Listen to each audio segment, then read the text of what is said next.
Hi, this is Lainey Cameron, and I'm so excited today because I'm here with Kim Taylor Blakemore, and we're talking about a book that just came out this month that I adored. And we're going to talk about the fact that it's historical fiction, and I'm not actually a big historical fiction fan normally, but this book I fell in love with. So I'm excited to talk about it. Thanks for joining me, Kim.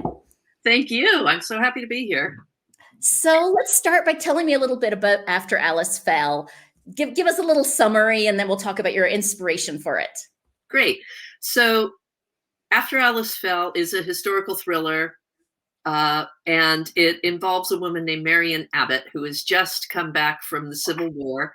She was a nurse, and she comes home to New Hampshire to find that her sister Alice has been committed to an asylum and is dead. So the story starts with Marion in the asylum morgue identifying her sister. And then the entire book is her trying to figure out what happened to her sister in that asylum. And of course, like good Gothic and good historical thrillers, it involves lots of secrets and lots of lies. It does. It's such a great mystery. And I actually read some of the reviews, and I love that people were saying here's the words from the reviews: couldn't put it down, stayed up all night to finish it, haunting, pulls you in, gripping, great main character, which I completely agree with. And people also said it's captivating and beautifully written. Gosh, those are some wonderful words to have said about your work. Thank you to everybody. And that was my experience of the book. And like I said, I'm not a huge historical fiction fan. And I started thinking about why is that? Like, why do I read more contemporary? And I think part of it is I've got a very overactive mind, and I start getting caught up on all the things that are new to me that I don't understand from the time period. And then I lose the thread of the story, and I'm now going like, what is that thing they're wearing? And what is that skirt? And what is that thing like? What does that word mean? And that did not happen with this book because I was so captivated by the story and the main character that I was just immersed in this world where, yeah, there was the odd thing that I had to go learn, but it never distracted me from the story and from being so engrossed in it. And I had to think about like, why this one in particular? And I think you pull the reader through the story so well. Well, I think one thing that I try and pride myself on is I write historical fiction for people who hate historical fiction. So, because I think you can get bogged down in all of those details and what happens in the world. So for me, it's like drop the person in, don't explain it, put just enough that it's the world and make them just be there. And then you don't get caught in all the details. You're more in the story than you are in the details themselves. Yeah, I think I used the word immersive in my own review. I really felt immersed in this book, that sense of like a different universe, which is fabulous right now. So talk to me about the inspiration. So where did the idea come from? Well, I was trying to find a book to follow up The Companion, and I knew I wanted to stay within that realm and that genre. And I said, in The Companion, the lead character is very, her morals are sort of iffy. So I was like, I want to write a straight up heroine. That's what I want to do in this kind of genre. And then I started writing. I was on an airplane coming back from seeing my brother, and I just opened this book and said, okay, where's like the best Gothic place you can start a book? Oh, let's go to an asylum. Great choice. Yeah, the first 4 pages that I wrote on that plane are the first 4 pages of that book. Oh, I love that. Like, oh, there's my Marion, the superhero. Well, let's take a quick peek at one review in particular, which is by Emily Carpenter, who's a best-selling author herself of some fabulous books. And I love that she picked out all the words that I felt like encapsulated this book: enthralling, haunting, harrowing, Gothic, mystery that sweeps the reader into a post-Civil War New England that consists of broken families and even more broken minds. Easily one of my favorite books of the year. This story stayed with me long after I'd read the last page. Absolutely loved it. Yeah, that's how I felt about this book too. Thank you. So first off, congrats on all the bestseller. You hit like all these bestseller lists during the first month here that people could get their hands on the book, which is amazing. It's awesome. Yeah. So did it change a lot? Like you said, the first 4 or 5 pages are almost what you wrote on the plane, but what about the rest of the book? How much does your work change over editing, and what kind of things do you have to work on?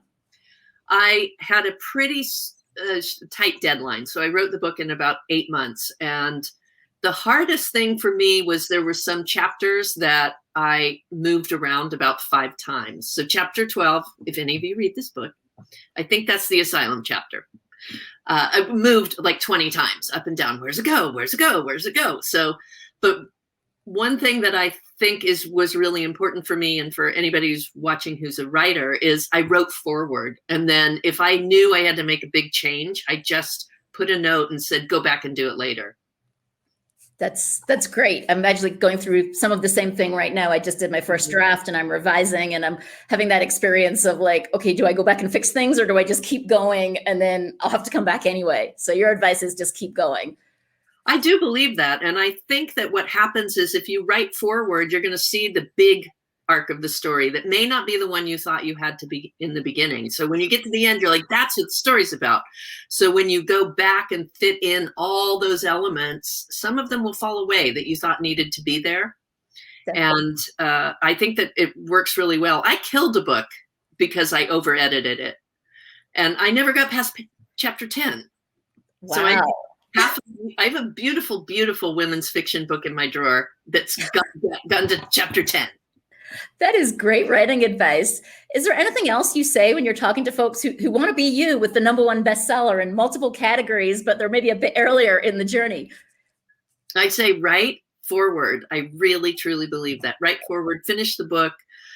Don't worry about theme, worry about story, and worry about the characters and what they need and feel and yearn for. I think Tiffany Yates Martin says the same thing in a lot. And that's what I would say. Don't over edit it, and don't feel like it has to be perfect the first time around. You're really just trying to get the story down. That's awesome. And I agree with, like, theme comes up later. Like for me, I didn't even know what the theme of my first book was until I'd revised it like 2 or 3 times. I totally agree with you on that. It's like, what is the theme? If I know the theme to begin with, I'm writing to the theme. And then it's like, oh, go ahead and hit people over the head with your theme. You know? Right. It could be kind of like blunt edged. And you know what? I'm not that smart. I just want to read a good story that makes me turn the pages. So that to me is more important than like, I'm going to have an important theme in my book. Well, that's a perfect transition, because my next question for you is, have you read anything good recently? I have read. I read a book by Alan Platt, and I'm going to hold it up.